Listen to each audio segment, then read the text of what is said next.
তো হ্যালো বন্ধুরা, তো চলে এসেছি একটা মিনি ব্লগ নিয়ে। তো আজকে আমি এসেছি ভোট দিতে।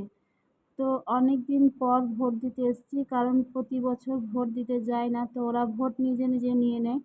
তো ফাইনালি আজকে এসেছি বাপের বাড়িতে ভোট দিতে। তো আজকে আমিও ভোট দিইনি, তো আমার ভোট নয়, ওটা আমার ভাবির ভোট আমি দিতে এসেছি। তো যাই হোক, ভোটটা দিতে এসেছি তো দেখছি প্রায়জনই পুলিশে তাড়া খাচ্ছে, ওরা তাড়া দিচ্ছে। তো ওদের ক্যাম্পে ঢুকতে দিচ্ছে না। তো এরকম একটা হয়েছে, আমি ভোট দিয়ে বেরিয়ে এলাম। তারপরে এই যে কাণ্ডটা দেখছি, বিশাল কাণ্ড বাঁধিয়েছে। তো সেটা তোমাদের সঙ্গে শেয়ার করলাম। আর কে কে ভোট দিয়েছো আমার মতো, তো তারা কমেন্টে জানাবে। তো আমিও ভোট দিয়েছি এবছরে। উম, ভোটার হয়েছি কিছুদিন আগে, মানে কিছু বছর আগে ভোটার হয়েছি। তো এই যে কিছু একটা গন্ডগোল পাকিয়েছে,